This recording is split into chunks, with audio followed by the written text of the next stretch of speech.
beat goes on. You know, Becky, one of my favorite things in this exhibit is actually there's a number of these ladies here, maybe not dressed like she is, but throughout the exhibit we've got some of these ladies here. Can you tell the story not only of this woman here, but this full ensemble we're looking at? Okay, yes, I'd love to tell you about my ladies. They are one of my favorite acquisitions from Africa. I went to Gambia. I was married to an African for a while from Gambia, and his family would take me to all the little shops and so that I could have some African outfits made. And this was one of the African outfits that was made for me that I had designed for myself in Gambia by an African tailor. And the tailor shops are just amazing because you go in there and the ladies are their mannequins. They use these ladies, they're kind of like hangers with ladies, and they cut them out of particle board and then paint them to look like different women, beautiful ladies. And I call this one Geneva. This is Geneva. Anyway, they're mannequins, and they hang their newly designed outfits on them in the windows, such as like we would dress a mannequin in our clothing stores today. So this is what they use, and I thought they were beautiful.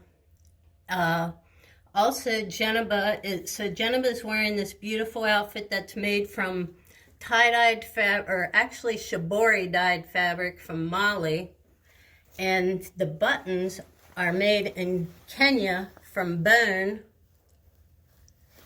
And this is some tie-dye from Mali as well. This is from Zaire. This is a beaded belt made from Cuba cloth and then beaded over it. That's from Zaire. And these beads up here are gold-coated beads from gold-coated bronze from Nigeria. And actually, the only thing I have to say that this is from Nagaland. And the earrings are from Ecuador. Ecuadorian acai seed nut berries beads. So this is Geneva and all her glory. She's very beautiful. Thank you.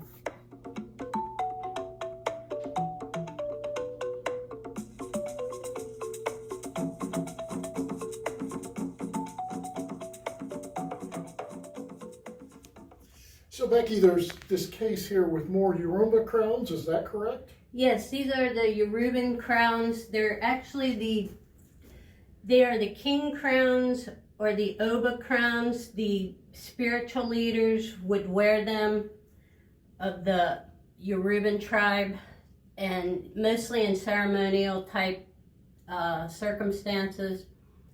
The birds are supposed to be visionary and protection, and the long stringy beads are they like those because it adds like kind of a little curtain of veil of mystery to them. So they like to kind of have that little veil there in front, that beaded veil, to give them a little more mysterious power. And anyway, these are worn very typically in different ceremonial dances and things. My memory is they're pretty old too, aren't they? They're 19th century. Yes, they are. So that's really great. They're over 100 years old, and they're preserved here in your collection, and pretty special things. Yes, they're really beautiful. The one in the middle I like.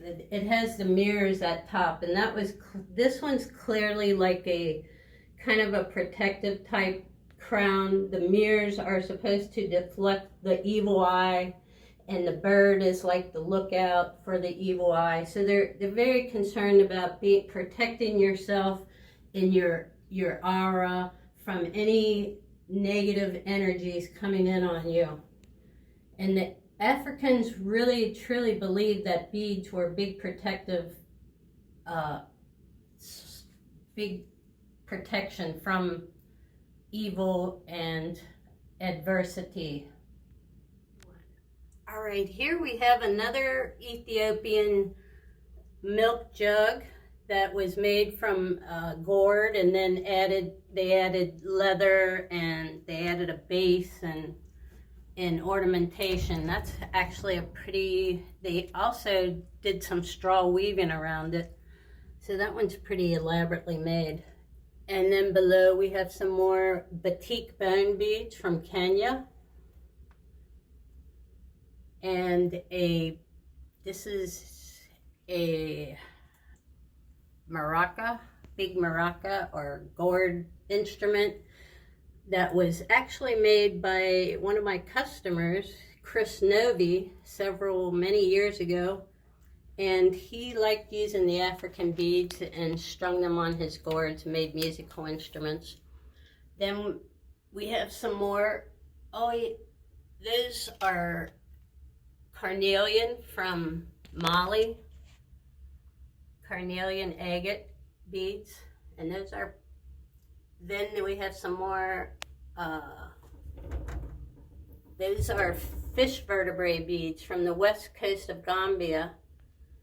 And I believe there's some more ostrich egg shell beads down there, that other strand. And then up above we have, those are tassels, camel tassels from Morocco, which they love to decorate their camels. They have elaborate tassels and beaded hanging adornments, and they make these beautiful woven big bags to hang on the side of them to hold their things when they're traveling. So these are just some camel tassels. Then we have another beaded jar from the Yoruban tribe of Nigeria. Here we have some beads that were made from shells, conus shells. But these particular beads were called hippo teeth. The first time I ever saw these, the African trader that was selling them told me they were hippopotamus teeth. And I said, what? They can't be taking all those teeth out of hippopotamuses? And he said, oh no, they just call them that. They're really shells. So I said, okay, anyway, we got a good laugh over that. But many beads are named after things, organic things or otherwise, that might remind us of them. So that is one of them. These other beads down here are some of my big beads that I love. These are some fired clay beads from Mali. They were fired in a wood fire kiln, probably underground. And then we have this big, beautiful Berber medallion piece, and that is from Morocco. And next to it is a big strand of Moroccan beads, a combination of Moroccan, it's Moroccan amber, which is kind of a combination of different resins that have been kind of melted and molded together, shavings maybe from other amber, and then some assorted different pony beads and things, metal beads. And these are some metal etched beads from Ethiopia, and I really like those because they're a little primitive, but they're also very polished looking.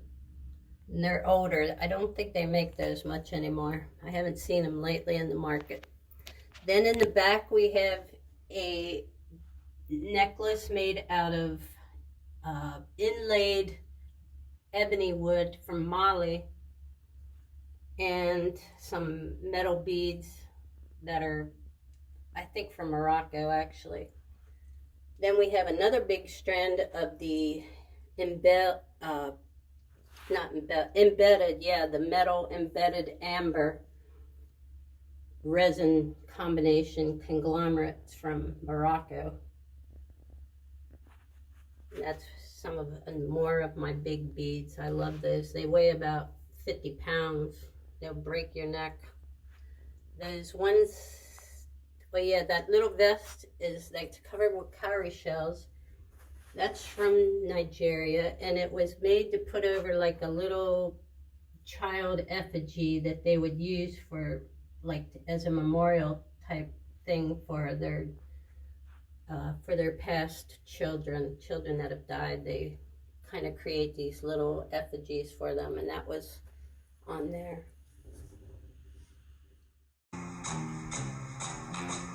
The beat goes on.